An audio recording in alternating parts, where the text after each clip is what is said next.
Testing, 1, 2, 3. Testing, 1, 2, 3. Is this thing on? Can you hear me? All right. Good afternoon, everyone. Welcome to the Columbus Metropolitan Club. CMC connects people and ideas through community conversations at forums just like this one nearly every week. My name is Anthony McIntosh. I am President and COO of Uprise, and I'm also proud to serve on the CMC's Board of Trustees. For those of you joining us by live stream, we're coming to you from the Ellis in Columbus Historic Italian Village. Welcome, everyone. If you scan the QR codes at your tables, you can learn more about today's forum, take a survey, and see many organizations that support your not-for-profit Columbus Metropolitan Club. Speaking of supporters, we are so grateful to the presenting sponsors of today's forum, the Columbus Foundation.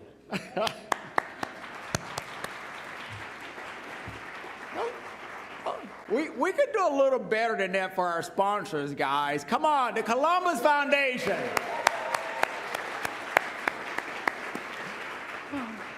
We also want to give thanks to our presenting sponsor of our live stream, the Center for Human Kindness at the Columbus Foundation, and our live stream partner, the Columbus Dispatch. We got to work on that. You know, they are sponsors, guys. Come on. And we also want to thank the Ellis for hosting us. Every CMC forum takes a village, so let's thank everyone supporting today's sponsors, even yourselves, so you can all clap for yourselves. All right, so today we begin the first forum of a two-part CMC series. For the first time since 2019, the all-new Columbus Foundation Community Benchmarking Report has measured how Central Ohio compares to more than 20 peer regions across more than 50 metrics. The findings dive into 5 categories: population, vitality, economic strength, personal prosperity, lifelong learning, and community well-being. Today, we'll reflect on the results of the last benchmarking study from 2019 and dive into new findings in the first 2 categories, our population vitality and our economic strength. It's now my great honor to welcome today's distinguished speakers. We have Matt Martin, Director of Community Research for the Columbus Foundation. We have Kenny McDonald, President and CEO of One Columbus. We have Padmani Roy Dixon, Economic Development Director and Regional Innovation Officer for the Mid-Ohio Regional Planning Commission. Whew, that's a lot. And our host, returning to the CMC podium once again, Doug Buchanan, Editor-in-Chief of Columbus Business First. Doug?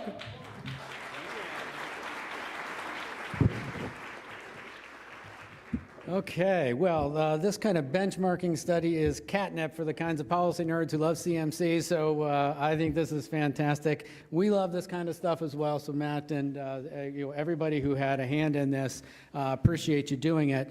Matt, we're going to go ahead and start with you for a few minutes here to get a little bit of background on what this is and what we found out. So let's start with how long you have been doing this study. Let's just get that first off. So the first one of these came out in 2007. This is the 8th edition, so it's happened every few years as data has been refreshed. And how do you want the community to use this report? Well, you can sort of think of it as a wellness check that you might go on an annual basis for to see your doctor to get just how are you doing, And, of course, we want to see it inform priorities. There's probably data in each of these editions that has come as a surprise to folks. Some have not come as a surprise. And so, to generate conversations like the one we're going to start today, but then to have it really start to inform the investments, the priorities, the interventions, to really make sure that what we're doing as a community, our strategies, that it's oriented around where we need to grow as the community evolves. Okay. And just a practical question, how are we going to actually get people this report? Yeah, it will be available later today at columbusfoundation.org. columbusfoundation.org, okay. All right, so let's get into the meat of this a little bit. What are the peer cities, and how did you choose that group?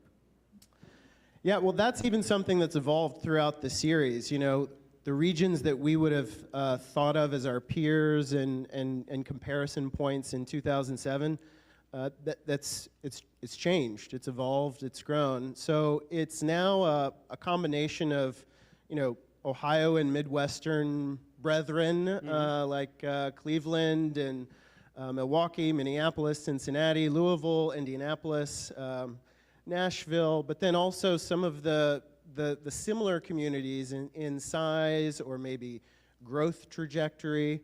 And then as the years have gone by, we've started to include some regions that, you know, like Chicago, San Jose, some bigger regions, San Diego, that aren't necessarily communities that we see ourselves as being, you know, real similar to, but are worth learning from as we continue to grow.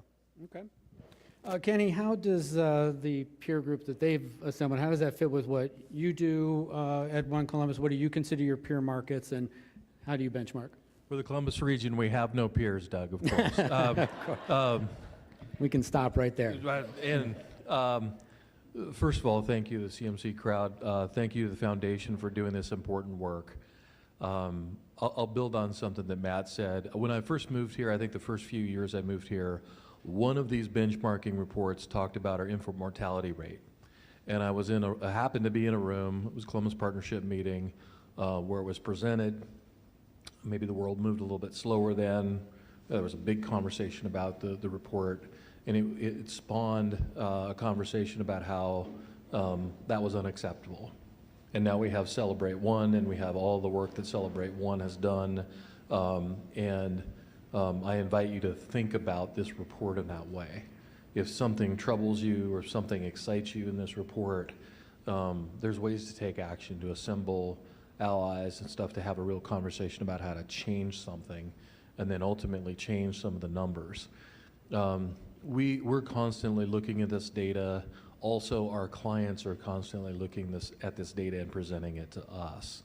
We tend to look at 28 markets, all the metro areas between 1.5 million and 4 million people. I'd say all the mid-sized cities in the country, the best conference in economic development. It's like the Big Ten and the SEC combined. There's a few anomalies, like we don't tend to compare ourselves to Chicago and Houston, places like that. The utility in looking at all of these places, though, is not always in how you stack up, whether you're better or worse, but where you really see an anomaly, especially where it's favorable on a really tough issue.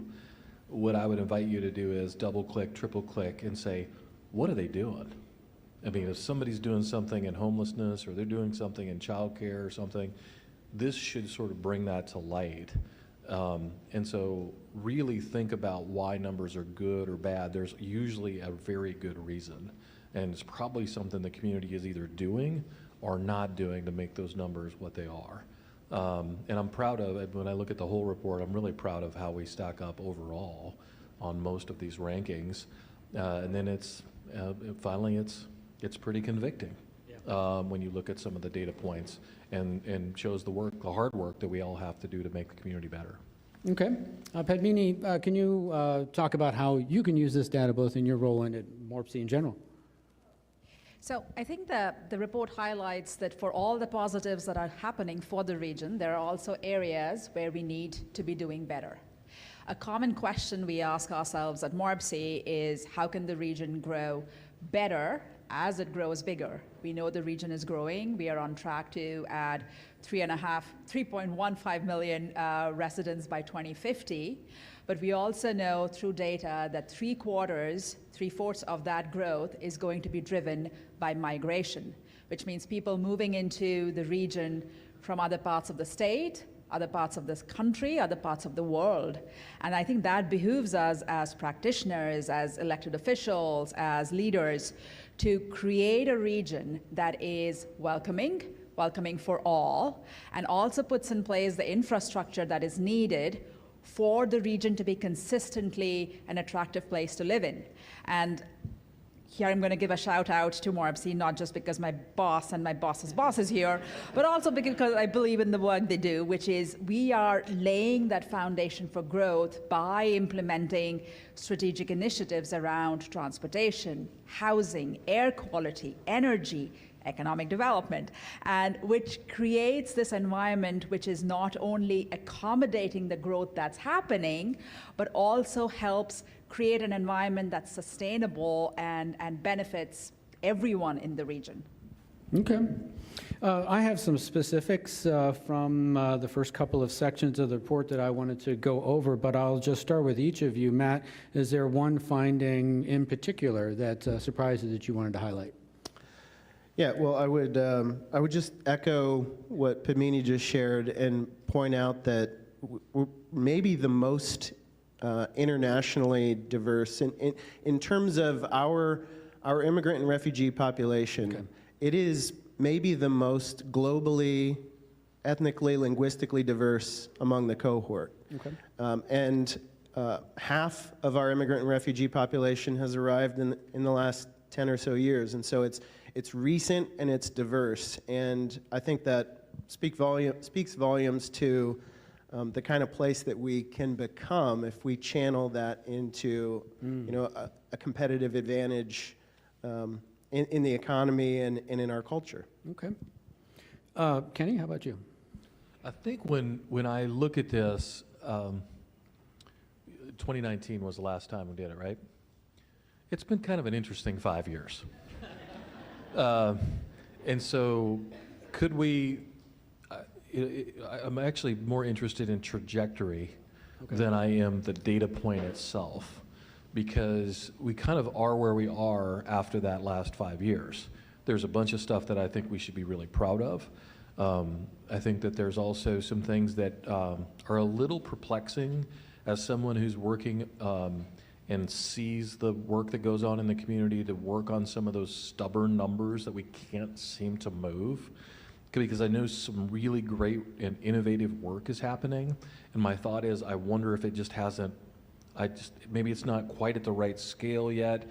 Maybe in another year or two, like that's actually gonna really improve, that number will really change, because some of the numbers still disturb me because the gaps are so much.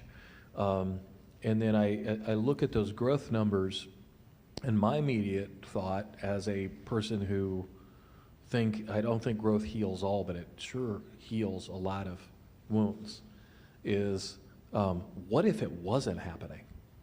I think a lot of people might read it and say, oh my gosh, look at all this growth, and I'm looking at it about how fortunate we are to have that trajectory. If we weren't seeing that growth, I would argue that most of the numbers we really want to change would be worse, and we would have a harder conversation to have today about some of these things. So growth is a blessing, and as Padmini said, you have to build the infrastructure for it, but that's good stuff to work on. That's positive stuff to work on. So not surprised, but a lot of thoughts come to my mind when I look at that data. Okay. Padmini, how about you? I'm going to take this a different direction from both Matt Love it. and Okay. Kenny. I think given the opportunity and prosperity that we are seeing in the region, it is really surprising to see that Ohio ranks in the top 5 when it comes to statistics in diabetes, obesity, infant mortality, and overdose-related deaths. That took me by surprise. I think the social determinants of health need to be part of a conversation when it comes to transportation infrastructure, when it comes to economic development, when it comes to what are we doing in the airport when we are building a new terminal, or what are we doing when it comes to affordable housing. So I feel like this report highlights those kinds of areas that need more work to be done, and at the same time almost balances it with the growth that's happening with the high number of immigrant population that are moving into the region, but is also saying these are the areas we need to work on. So let's work together to right the trend there. Mm-hmm. Okay. Go ahead, Matt. Yep. So that is most certainly one of the most startling findings from this report and this data set. And Kenny, a moment ago, you used the word convicting. And that's one of the things that I think is most convicting, because we've been working on some of these things. You pointed out Celebrate One and other initiatives around public health. I don't think that we need to view some of these disappointing or frustrating or persistent challenges as an indictment per se, but I think we should be convicted by them, and I think we should ask ourselves what more or what different could we do to approach these challenges. Okay. Kenny, I wanted to follow up with something that Matt brought up, and that is the demographic mix. The population vitality section here showed that Columbus is younger than the peer group, but it's also whiter, and despite the gains, we still have a smaller share of immigrants. Is the demographic mix right, and how is that affecting our growth? Well, I don't think you can dictate what, who moves here necessarily. I think a lot about housing when I'm looking at the population trends, like what kind of housing are we building, at what price point, what kind of people do we have moving here. And overall, we are getting more diverse. And as Pamini said, people are coming not just from maybe the rest of Ohio now, they're actually coming from other markets. We track something on a pretty regular basis of, are we winning or losing the migration battle with other major cities? Where are people moving from? And if you look over the long arc of the last decade or 12, 15 years, you'll see markets like Chicago that we used to lose most of the early graduates to, we're now gaining. So they're moving from cities like Chicago. We're still maybe there's a net loss to a place like Atlanta, but we're winning on DC, New York, Chicago when we're looking on these trends, and we're measuring that every quarter to see where people are moving from. And where they're coming from actually contributes to the diversity of some of those populations. And so, again, I want to look at the whole number as well as who. We need even more people. If I'm doing my day job, we're going to continue to create jobs. Building this workforce, having a quantity of people that we can actually have the opportunity to educate, and then culturally behind it, like the more diversity we have, the better community we have, just generally. Yeah. Anybody else want to take that one? I'll just go on to say that as an immigrant myself, I was born and raised in India. I came to the United States for grad school and never left. So these are exactly the kind of conversations I feel that need to be happening, because again, what this report does is highlight a snapshot in time. Yes, it does give us trends over the last 5 years, but it's such a good precursor to what might be coming. And the more prepared we are when it comes to, say, workforce, having a skills focus on workforce, not just one that's based on, say, credentials, so we can plan for the jobs that are coming. I think the infrastructure growth with Linkas, with the airport terminal, with zoning, those are the right kinds of developments that are happening that's, again, preparing the region for the growth that's coming. So all of that together, I think, is shaping the region to be the right one we need for the growth. And again, this report goes a great way in showing the pluses and the areas that need to be worked on. Okay. Another statistic of benchmarking in here had to do with small business formation and in entrepreneurship. We continue to have low rates of that, particularly among women entrepreneurs. I know we'll be going on, Bill Lafayette, Bill's right there. We're going to go over this in January, something, whatever, the first one of the year. We got the Blue Chick Economic Forecast. I'm going to put that preview out there for that one, so be sure to sign up for that. But for now, Penny, do you want to start on this? What gives with that? So I don't think we can definitively say that I think small business formation numbers are low. And the reason I say that is because if you look at the report, it talks about 3 indicators: number of entrepreneurs, small business startups, and number of small business firms. And all of those numbers trended up between 2020 and 2021. We don't have data since 2021, at least not in the report. So we can't really say for a fact that numbers have gone down.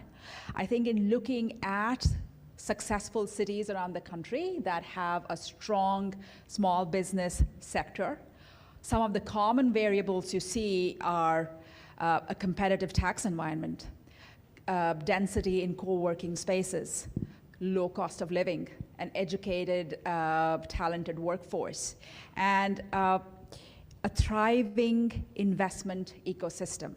So that gives us pointers to where we need to go. Some other things to look at, and something that Phoenix is doing, they have something called the Adaptive Reuse Program that allows local entrepreneurs to turn vacant historical buildings into local businesses. Austin and Portland are setting aside spaces in new developments for small businesses. So there is a lot that needs to be done, but we also need to see all the things that are going for the region when it comes to small businesses. Kenny, you want to take anything on that? I think this is one of those numbers, Bill will tell you more, but this is, I think, every year Bill points this out.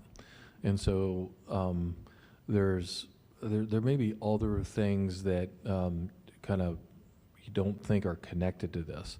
Do you have a robust child care network? Do you have things like that that contribute to women being able to start businesses? And do you have the infrastructure for that kind of thing? There's a cultural element to it. My wife's from Miami, Florida. Everybody has 4 businesses when we go around Miami. I don't know if they count them all, but they have 4 businesses or side gigs and stuff. The culture here is a little bit more. We have bigger companies, you have big employment base. A lot of people work for those companies. That's not a negative, but maybe you don't have as many small businesses. I do think that some of the programs that Pamini was talking about, like in Phoenix and stuff, are going to be absolutely necessary. And a lot of those businesses are probably retail and lifestyle, which with the market for those is changing radically. Right? If you go downtown Columbus, there's not as many restaurants, there's not as many sandwich shops, things like that. You're going to see a little bit less than that. Probably less people, more consolidation. People, one person might own 10 businesses, where that used to be 5 people own those 10 businesses and stuff. So the numbers are going to unpack some other things. This is going to get more interesting as we move through the rest of this decade. Okay. Anything, Matt? I just love how they're already demonstrating the kind of impact that we hope to have through this report. I mean, they're already pointing to successful regions in areas of challenge or weakness in our community and how we can learn from them. Okay, one other indicator, two of them actually have to do with housing. We have relatively low density in Columbus, and there's a housing and transportation affordability index in here where we're losing ground. Is the region losing its affordability advantage overall, and how much of a problem is that? Do you want to take that? Yeah. I think this gets to one of the ways that you need to look at this report, which is the ranking is one thing, but the trajectory that we're on, the progress that we are or are not making is really more important. And so while we, in this group of peers, are still relatively, affordable, when you look at the cost of rent, when you look at home prices, they are going up, and it is creating a challenge. And to say that, well, compared to, Nashville or compared to Phoenix, we're doing pretty good. That doesn't really pay anybody's rent, right? So I think looking at those trajectories and saying, what do we need to be doing to keep up with and keep ahead of our growth is really important right now. We have a lot of those kinds of initiatives and efforts underway. We just need to be persistent with it. I think I was encouraged to see that the building permits per 1,000 units in the region was going up, just prior to the pandemic, and it hasn't dipped down with the interest rates and inflation. It has plateaued,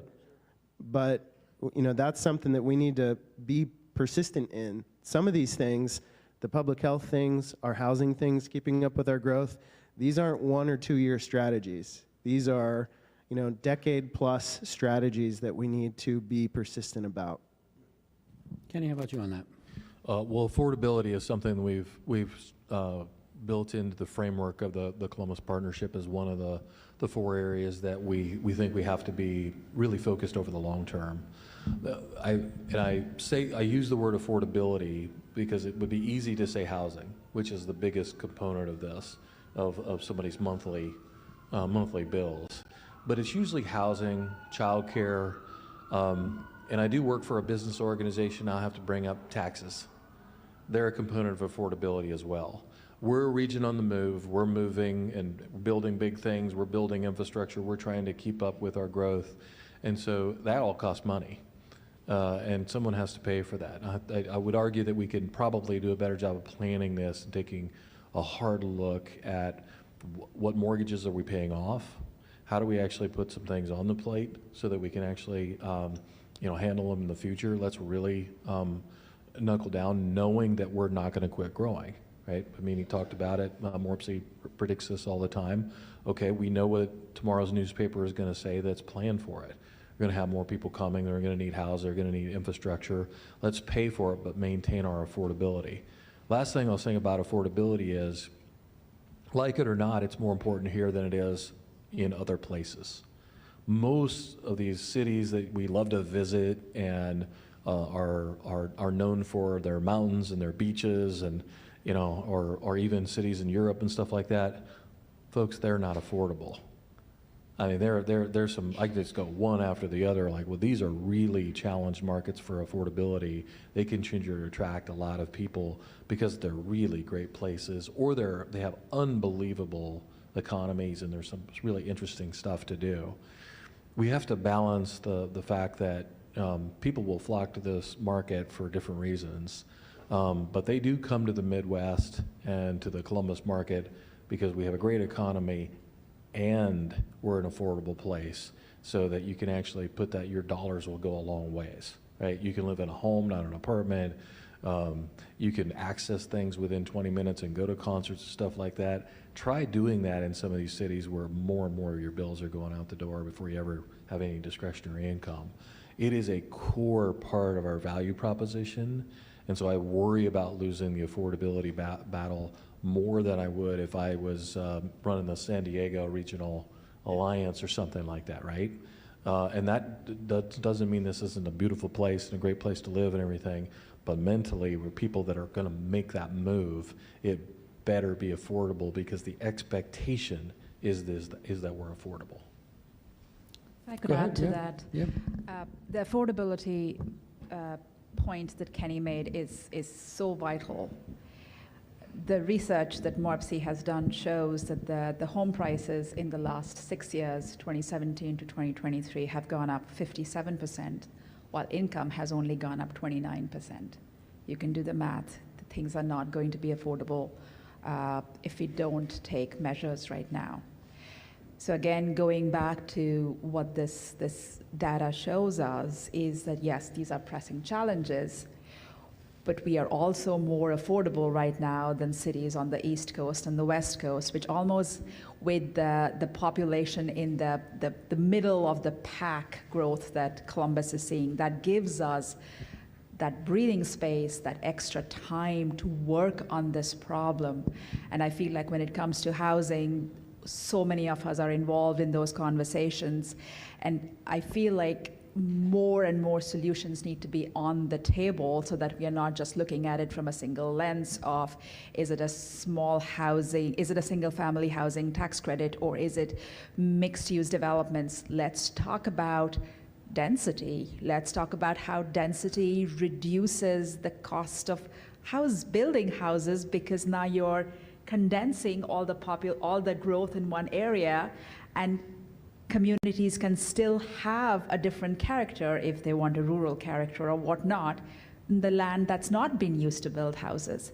Let's talk about reducing setbacks, reducing lot sizes, bringing together financial institutions and developers and elected officials and practitioners to the same table to talk about these solutions. So I feel like we are at the cusp of where things could go either way, but let's use this moment now to work the problem. So, you brought up it's a good segue into a question I had later on the list, which is, when we look at benchmarking like this, and we look at cities around the country, and you have the Austins and Nashvilles and cities like that, they're growing very, very fast, but is that what we should be aspiring to in Columbus? I'll be happy to take that. Okay. So, Again, I refer to this all the time. In 2019, when we got to the end of the last decade, which was the greatest decade of growth we'd had in the region, maybe 40 or 50 years, the public, all of you, as we went around our entire region and asked the question about growth and what do you want the next decade to be about, it was growth is good, it's necessary, it pays a lot of bills, it provides the oxygen we need, but we want more. And we also want to close gaps at the same time and at the same pace. We heard that community after community, 11 counties, right? Every chamber of commerce, every group we could get a hold of said, we want more and we think we could do it. And that's why we put this vision out there of being the most prosperous place in the country, because what we need technically by that is, can we be a region that achieves growth and closes gaps at a pretty rapid pace? We haven't proven yet that we can do that, but I think we're actually on a fairly good trajectory. There's still a bunch of places that still are just doing part one of that equation and only want the growth piece, which I want too, but they're not quite dedicated to closing those gaps like I see across our region and our community, and that we have a chance to do. I will be the first to say, we're having a hard time keeping up. Our growth rate's maybe 3 or 4%. We're about the same as Oklahoma City, Kansas City, some places like that when I look at the data we look at. And Austin, Nashville, these places that are 14, 15%. I'll give you a tactical example. About 100,000 people moved here between, I think, 2019 and 2023 or something like that. I might get that roughly right. But if you're in Austin, another 180,000 people moved. They're basically, and they're a little bit bigger than we are. They're not that much bigger than we are population-wise. That's the whole population of Licking County, in addition to the growth that we already have. So you think there's a lot of orange barrels and cranes and a lot of revenue challenges trying to keep up building that infrastructure and keeping taxes lower and stuff. Think about almost tripling that growth, right? I don't aspire to that. I don't think I think we want to keep growing. I like that to increase a little bit, quite frankly. But I don't think we're trying to shoot for the 14 or 15% or something like that. That's not who we are. Padmini, go I'll ahead. second that. I think the manageable growth that we are evidencing right now is so much. It acts in our favor when we compare it to the growth in, say, the Austins, the Charlottes, the San Joses, etc. Because this gives us time to plan. And that, I feel like planning, again, Morbsy, planning go hand in hand. I feel like that's at the bedrock of any successful project. Look at Linkers. We are very excited about the levy passing last week. It gives us an opportunity to create this comprehensive transportation and growth plan. But planning for that began years ago. So we are seeing the growth that we are seeing right now, and knowing what the growth is coming, I feel the manageable growth that we are having allows us to plan for the future. And I would much rather aspire to that than what we are seeing in other cities. Yeah. Matt, you have a take? Yeah, I would underscore all those same things. I feel the same way about our growth rate. What I would add to it, though, is that while our interventions on housing, on a number of other things to keep up with our growth, like, we have time for them to work and to make a difference, I also want to think about, so many of the people who are here, whether they came from small town Ohio or another Rust Belt city or a war-torn part of the country, they came hungry for opportunity. And we have that here. But there needs to be a sense of urgency about making sure that everybody can tap into that. And I know I'm not hearing the opposite of that from this panel, but I think that is something we need to be thinking about, because when we look at poverty, which overall has gone down, we still have the same racial gaps in poverty that we've had. So I think that piece there, just a sense of urgency around that needs to still be part of this. Okay. Boy, this is flying by. It is CMC's long-standing tradition to take audience questions, so now is the time for you all to get involved. We're going to move from our live stream and in-person audience in just a moment, so if you have a question, you can make your way back to the microphone back there. And if you're joining us online, type your questions into the chat, and Doug Buchanan will be happy to take that. So I will ask one more question before we move over there. Does the benchmarking report show a community moving in the right direction? Matt, we'll start with you. I think that's a really complicated thing. And on the topic of growth, if there was a simple formula about growth, there's a handful of regions in this study that would love to have it. And there's a lot of Midwestern cities like Cleveland and Detroit and Pittsburgh that would love to have that. We are very fortunate, generally speaking, to have the trajectory that we do on so many fronts. And I think a lot of the numbers in this report should help us remember not to take it for granted. But I think we have a responsibility that comes with that, and that's to make sure that everybody gets to be part of the prosperity that we're talking about. Kenny? Oh, Badmini? I think with any growth, there are challenges and there are opportunities. I think the opportunities that the report shows. The challenges, I'm going to point out the wage gap between women and men, 83 cents to $1. Why are we still seeing that in 2022? That's when the year that was evidenced. Let's try and close that. Let's try and create more pathways for women for higher paying jobs. So yes, the report shows us as a region we are moving in the right direction, but it also shows that there are gaps that we need to start working on today for those people who are making Central Ohio a region of their choice. Okay. Kenny? I'll just say yes. I'd say yes, and it should fuel your ambition to contribute to the growth and your dedication to closing those gaps. Like, it should do both things. But the report should increase our ambition for building the best region in the country, not to be on par or just to, be one of the crowd. This is a great group of cities that you held us up against, Matt. Our goal should be to lead.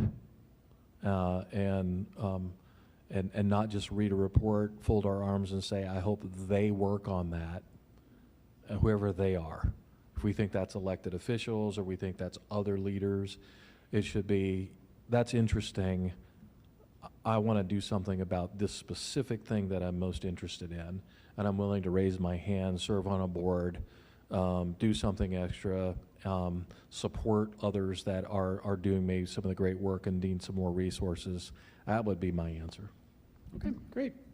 Now the other Doug Buchanan is going to take some questions from our live stream audience, and there's still time to move back there and line up yourself. Doug, take it away. Doug, thank you very much. It's always good to have my identical twin at the CMC podium. Thank you to today's panelists. Great conversation. Please do join me here at the microphone. If you have a question, we'll try to get to as many as we can. If you're watching on the live stream, type your question into the chat. It'll reach me through my phone here. Great questions at CMC always have those two things in common. They take 30 seconds or less to ask, and they end in what punctuation mark? A question mark, that's right. Thank you, everybody. So this launches off with this one from Steve Koch. It appears to me that I'll paraphrase this a little bit. It appears to me that the goals, mission, and vision of the partnership, One Columbus, Chamber of Commerce, and other organizations are very similar to each other to market the city of Columbus or Central Ohio and the region toward new business opportunities. Would it be beneficial to have a single voice or entity to accomplish these goals, and do these associations share data? I think the diversity of the organizations and the focus below the mission statement is really important. The Columbus Chamber, I'll just brag on the Columbus Chamber. Derek Clay is going to do a great job, and is going to take what Don built the last several years and take it to another level. but that's the largest business association that we have in the region. 2,000 members, 90+% are small businesses. And I'll echo what so many elected officials say. Small business really is the barometer that tells you where your community is going. One Columbus is extremely focused on the economic base, about bringing new revenue by helping mostly our local companies expand. About 80% of our announcements will be local companies deciding to put out, take down a wall, build a bigger space, and we compete for that, by the way. That doesn't have to locate here. And then occasionally there'll be an announcement of a brand new company coming to the region that gets a lot of headlines, most of which are fairly small brands that you've never heard of, and then occasionally you have, a Google or an Intel or something like that. And over the last 12 years, we've done 800 of those. And so we're building a different economy, diversifying our economy. And then the partnership is there to, I think, to kind of clear the path. I always say that's the snow plow that gets the main corporate leaders, institutional leaders behind the big stuff and says, how can business leaders make a difference in this community on a bunch of stuff that we talked about today, housing, education, filling gaps, so that we can be more effective at building an economy. So I actually think we have a really healthy ecosystem here for economic development. We're part of it, but if I looked objectively from the outside, you have a lot of people envious of that system that we've built. Good afternoon. I'm Kathy Fox, president of Community Strategy Partners. And I'd like to widen the lens a little bit here. In the same time frame that Central Ohio will be growing to 3.5 million, Ohio will lose almost 6% of its population. The country is going to grow by more than 17%.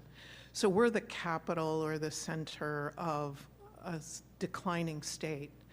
And I think that's not a good thing. I'd like to hear what each of you think about what that means and what each of you as part of networks of others in Ohio, what should we be doing together? Thank you. Thank you for that question, Kathy. And you're right. In the past, our growth has been, the region's growth has been mostly because of natural growth, number of births per household. And those numbers locally and otherwise are starting to trend down. So the growth that's going to happen in Franklin County, Delaware, Union is not going to be mirrored in other parts of the region. To make those counties more growth friendly, to welcome more people, I again go back to the whole thing of prosperity, of affordability, of creating this ecosystem where people want to move and want to build a life, not just to move from there to come to Columbus for work, but maybe live in Logan County or Knox County. I'm mentioning the regions that MORPC serves because of the quality of life that provides. In the conversations we are having as an economic development district, which is a U.S. economic development district, economic development administration designation that MORPC was awarded last year, we are talking to those communities in preparing themselves for that growth, be it through industrial parks, be it through extension of power lines, or through setting up of workforce training centers, or getting them grants because they could go towards renovating a park. Economic development, I feel like, is the bedrock of so many things that we do, and it is a long game and it needs patience and collaboration. But there are things we can start doing now that I believe are already in motion to make sure that other counties are not experiencing declining numbers while Columbus as the anchor is growing. Can I add to that? Here's my urging. Don't slow down. Being a leader means you're setting the pace. We weren't always the fastest growing region of Ohio, folks. We've had to earn our way into that. We've made decisions that say we want to grow, and then we've been very fortunate. that means that we have to do something with the responsibility, with the blessings we've been given, and that is to keep going and to set the example. I, again, became an Ohioan 14 and a half years ago. My greatest ambition is to get all of Ohio growing, and we're doing it here. I see the seedlings of Dayton is now doing better than it has done in maybe 30 years. The Cincinnati region is keeping pace. A lot of that's lost because some of the growth is in Kentucky, but the Cincinnati metro is really growing pretty fast. I see a lot of stuff going right in Northeast Ohio for the first time in a long time, like some things really favoring. Again, trajectory. Think about where it's going, not where it's at. Organizations like Jobs Ohio and others have put so much effort into really getting things going.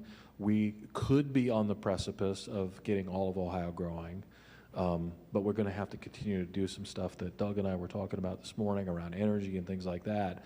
I could get really optimistic about it, and I get more optimistic the better we do and the pace that we set for the rest of the state. So let's never apologize for leading and creating jobs here and have people moving here, but let's also be a great partner to every other part of the state so that we can get all of Ohio growing. It'll only accrue benefits to us even more.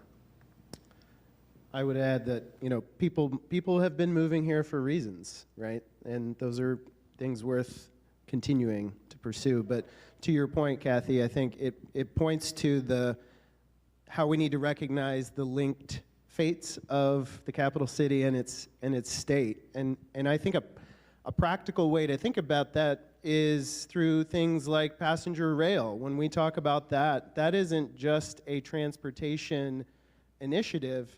That's something that could, in many ways, simultaneously help our housing market and the economies of small towns and other big cities around the state. So I think thinking with the win-win mindset like that is going to be really important. Great. Hi, good afternoon. Karen Huff Majidzadeh. I'm the founder and CEO of Improv Edge, a woman-owned business headquartered in Columbus. So we got that. My other favorite job is vice chair of the board of the Columbus Association for the Performing Arts.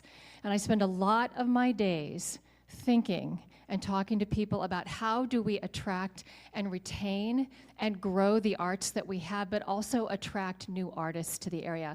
Now, I know this is not within the scope of the work that you just did, but I feel like I have three great brains here, and I very much wonder, how do you see this wrapping into the attractiveness of our community, and how do we continue to make sure that these arts don't get elbowed out, that they are understood, that the voices of artists in different communities are heard? It's just a big question that we grapple with every day. Thank you. Arts, the creative industries, as I like to call them, film, music, public art, that's economic development and community development. It's really integral. We've got to build great communities and add to the great communities that we already have if we expect to relocate those young people that are moving here that have, you know, just thinking callously as an economist for a minute, all that lifespan of economic earnings that it could accrue to our communities. And the more interesting we are, the more of those people that we'll get. And that aids to our culture. It actually is a revenue generator and economic development engine in and of itself. And I'm a huge believer that we should actually add that to the mix of things and not treat it as some other thing over here. Like, it's integral to building healthy communities, attracting the people we want, generating the revenue that we aspire to, so that we can build all this other stuff. See Bruce Garfield in the room and stuff, and the great work that he does in the music industry and stuff. Like, it has to be part of a more complete conversation than it ever has been. My husband and I like to travel a lot. And every time we do, we always go to the museum that's in the city. And the reason we do that is because we love the art that's on display. I feel like Columbus has a lot going for it. I'd like to point out COSI. I was talking to Doug about that. They had a wonderful exhibition on the Titanic, which I took our 8-year-old to see. I feel like we need more of those kinds of visiting exhibits in the city to draw those crowds. I think foot traffic is economic development. And I think to draw more artists into the region, we need to build our infrastructure. Matt took my thunder earlier when he talked about passenger rail. Thank you. I was going to talk about that and how exciting of a project that is, but we have, when we are looking at transit, when we are looking at airports, when we are looking at roads and housing, all of those things start to build the ecosystem which will draw people here. So I feel like the future is bright, and I'm a huge supporter of the creative arts, so I'm rooting for you.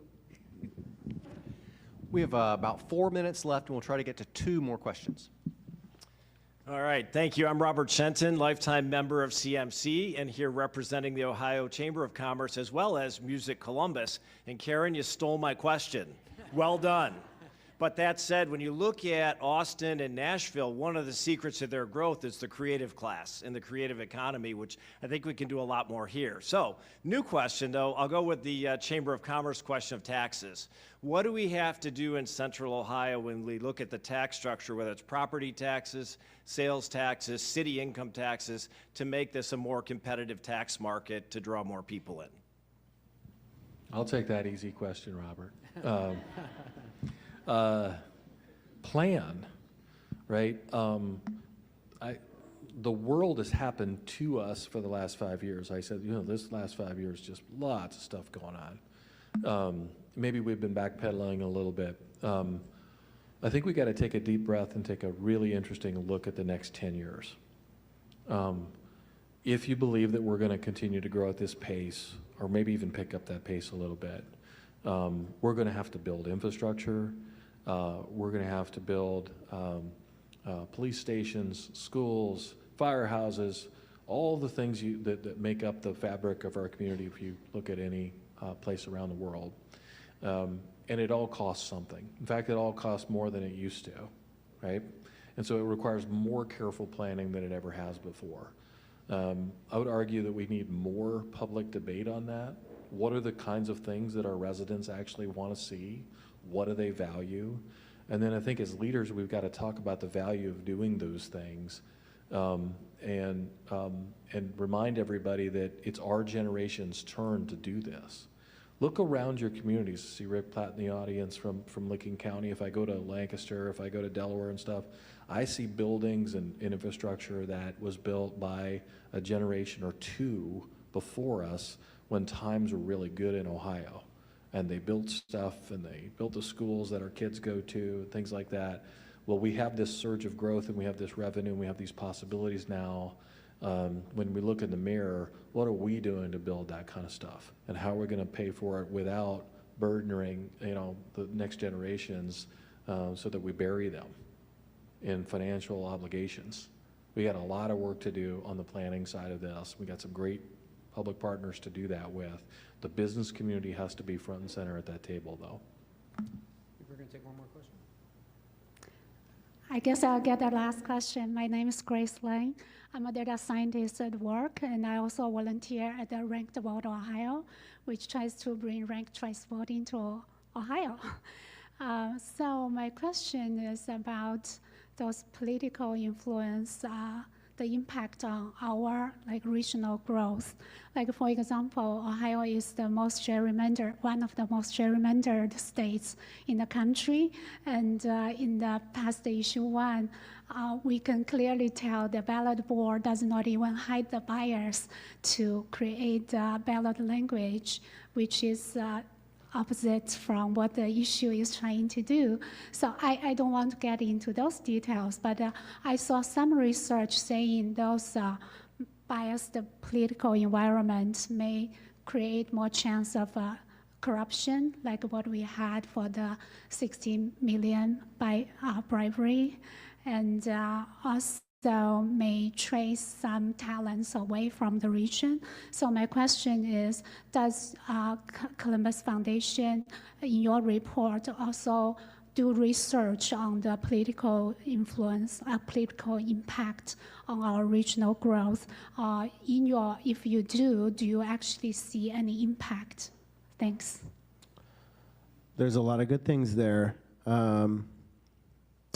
I think what I would say is, you know, any election is going to have an impact on not just our community, but communities around the country. And it's good to go into whatever the impact and results and consequences will be, knowing what we can know about our community and the direction we're headed on any front.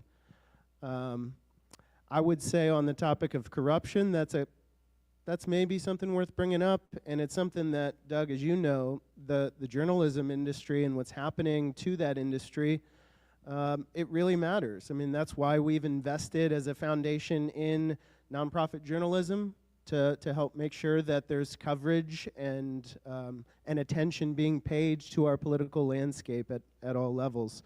But I hope what you find in this report is an invitation to care.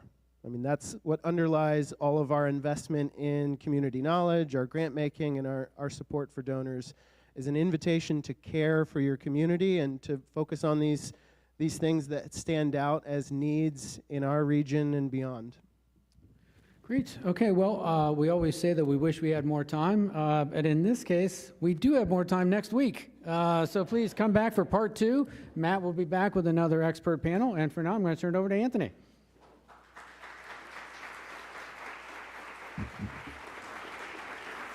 Thanks, Doug.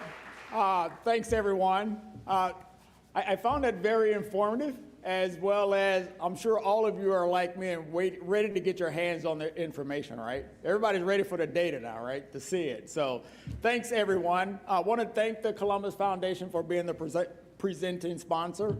We're also grateful for our live stream sponsors, the Center for Human Kindness at the Columbus Foundation and our live stream partner, the Columbus Dispatch. And also a very special appreciation to today's speakers, Matt Martin, Kenny McDonald, Padmini Roy Dixon, and our host, Doug Buchanan. Let's give them all a hand.